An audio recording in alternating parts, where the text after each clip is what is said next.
Hi everyone, welcome back to my channel. My name is Maggie and today I'm going to be sharing with you my journey this year. So I started writing down everything I brought into my home and it's been extremely eye-opening, and I will be doing a more regular series about this on my channel next year. I would love for you to join in with me. But I first wanted to talk about what this year has been like. I didn't really share it too much because I wasn't sure if I was going to keep doing it, and it's a little bit of a hassle, but it's been worth it. So let me rewind. I saw on Instagram, and I cannot think of the handle right now. I will put it on the screen or down below in the description box to give credit where credit's due. But I saw this idea of, you can declutter 1,000 things, but if you bring in 1,000 things, you really didn't make much progress. And for whatever reason, that just finally clicked with me that decluttering can be cyclical, where you just declutter a bunch of things and then you bring more in, and then you declutter and then you bring more in. And it's just this ongoing thing, but actually tracking what you bring in really is what changed my thought process and my thinking this year.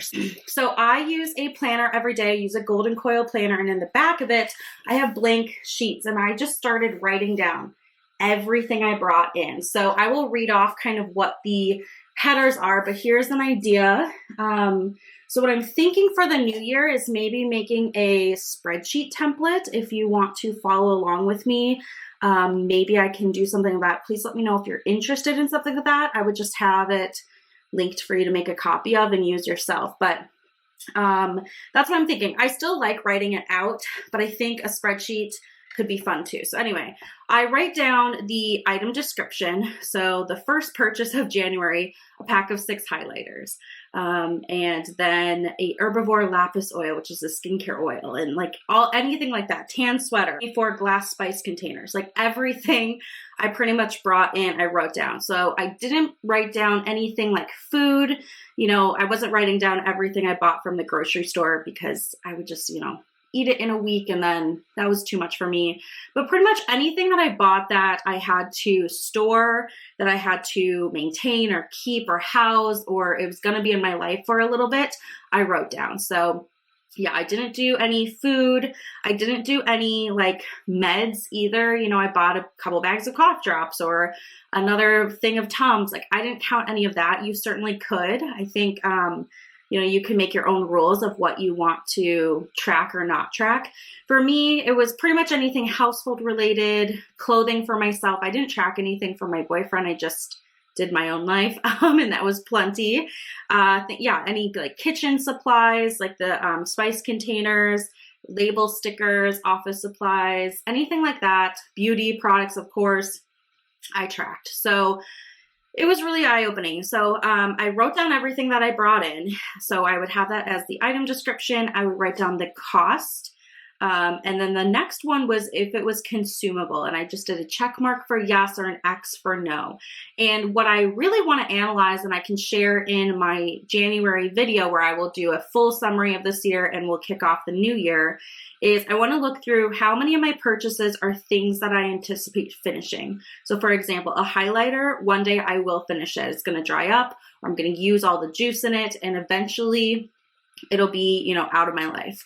It might take a while, but it would happen. Whereas something like, let me see here, bought a pair of wedge booties. So I consider that non-consumable. Technically, yeah, I'm sure one day it'll leave my life, but you don't like finish it. And that's what I was really looking at is this something like a lip gloss where I finish it and it's done? Like, that's kind of the goal, is using it up.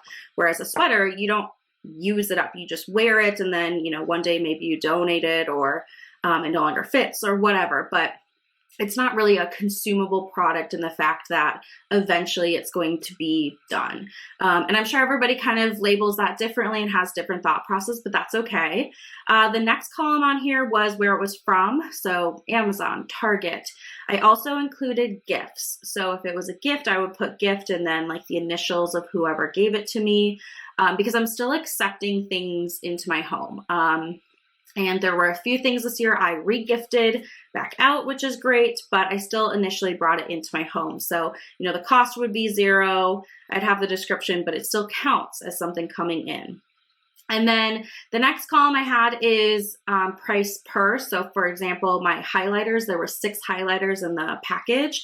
So I took the total cost, $5.43, and then divided it by 6 to figure out how much was one highlighter, and was about 91 cents roughly. And it's not that I'm keeping track of the money per se, but it does help me when I buy sets of things to see how much did I really pay for just one, and is that worth it? Was that as good of a deal as I thought it was? Something like that. And then the last column here, I put a star in for anything that I actually finished up, and then I highlighted in this kind of gray color. I have a gray highlighter, so anything I finished up or I re-gifted, like I got gifted a skin roller, you know, to kind of like massage your face. But I didn't really want to use it, so I re-gifted it to a friend. So I put a star and kind of highlighted it off, which is helpful for me to see how much I brought in this year has already left to me this year too. So that's kind of the thought process and value for me of why I was tracking that. But anyway, I have 7 pages of this. So every month I would write down what I brought in. And then on my phone, I would keep track of the things that were leaving me. So for me, primarily, it's my beauty empties, and I film empties videos on my channel. So it was easy for me to keep track of something like that. It could be, you know, anything that, again, I'm gifting out or I'm donating. Those items obviously count. They're leaving my home. Or maybe it's something I finished, like a cleaner. If you finish it all the way up and it goes into trash or recycling, then that counts, you know, things of that nature. And that's something I'd like to add to the spreadsheet is I've just had those in my phone. I didn't write those items down. And I guess you don't have to overall if you don't want to keep a count, but I do. So I think in the spreadsheet, I may do like 1 tab for in and 1 tab for out kind of thing. We'll see how I can play around with that. But in my notebook, I actually just wrote in what came in. And then I would tally up. So January 22, 52 items in, and I count. So I'm going to keep going back to this highlighter example. The highlighters, there were 6 of them. I count that as 6. There's 6 individual highlighters because that means when I finish up a highlighter, I can count it as one thing out. You know, it's the same like equation. I often run through pens throughout the year. So if I buy a pack of 5 pens and I finish 6 pens throughout the year, it's 1 to 1. That was just what made sense to me. You do whatever works for you. So 52 items in, I did the total dollar amount, so $168.17. And then just for fun, I looked at what is the cost per item if we took the total and divided it by 52. So it's $3.58 per, and there were some gifts in there. So yeah, and then I wrote down, you know, how many empties and how many things coming out. So I had 52 items in, I had 12 items going out. So my total for the month was a positive 40. And I did that every month and then did a running total. So that's kind of how I structured it. It was really eye-opening to keep up with this. Again, I just had a note in my phone, and anytime something came in, I would add it there. Maybe once a week or so, I'd actually write all these items down. But, you know, things sneak in. You would be surprised how much sneaks in that you don't think about or don't recognize. You know, I often will pick up like a package of pens at the grocery store, or, you know, something just quick like that, and I wouldn't normally think about it, but because I had to, you know, count it, I was like, wow, I have already bought like 3 packs of pens this year. I don't need any more pens and things like that. So it was just really interesting for me. So I also had the goal to do 1 negative consumption month. So meaning that I had 1 month of the year that I was really trying to have more going out than coming in. And I think I did that in August. Let me look here. Yes, August. I was -1. It was a little bit of a challenge for me, and I thought that it would be easier. I did a donation of clothing that month. I did, what else did I do? I just finished a lot of like trial size beauty products up to kind of work through and have more items out, and I still struggled to get there. So that's a goal of mine for the new year for sure, is to maybe do like 2 or 3 negative months. This is what I did this year. I'm really glad I started tracking it. And, you know, I can tend to be the person of, oh, I'll just get another toothpaste. I'm going to go through toothpaste anyways. And the next thing you know, I've got like 7 toothpastes in my closet.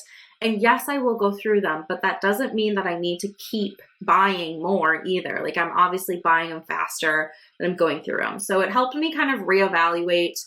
There are things, toothpaste, deodorant, body wash, hand soap. Like, there's just some kind of basic hygiene things I personally like to have, a backup for. But maybe I don't need as many backup potentially, just saying. So I will be doing a finale video in the beginning of January where I will read out all of my numbers, and like my running total for the whole year is over 200, like positive 200 items in this year. So I'll probably set a goal about that for next year. But I highly encourage you, if you are wondering, gosh, where does all this stuff come from? Start writing it down. It is incredible. It's life-changing. And it also made me rethink a lot of purchases. On Amazon, it's so easy to just add to cart. I don't have a Target near me, but then when I go physically to a Target, I can just rip through that dollar section and just, oh, this is cute. This is cute. It's only $1. And, financially, yes, I can afford 5 or 6 things if they're $1 and they're cute. Like, that's the money thing, isn't it? But then when I think about, do I really want to bring 6 more things in? Do I really want to do that? And this kind of goes hand in hand with a couple of other videos I've posted on my channel about using what you have. I just recently did a video like that maybe a week ago. And this kind of helped feed into those feelings and that thought process of being thankful for what I have. Because I'm realizing when you have a list of everything you bought this year, it's kind of incredible to realize that much has come in.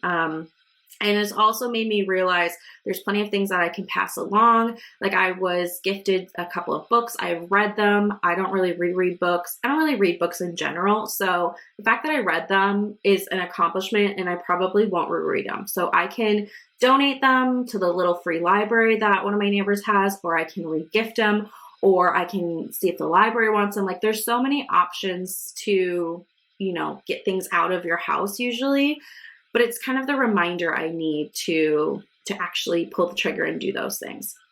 So I know that this is kind of like a little bit of a cliffhanger because I'm not going to share my totals with you yet, but I do want to kind of set the stage that this is something that's going to be discussed on my channel quite a bit. I don't know the cadence if I want to do a monthly check-in or like every other month.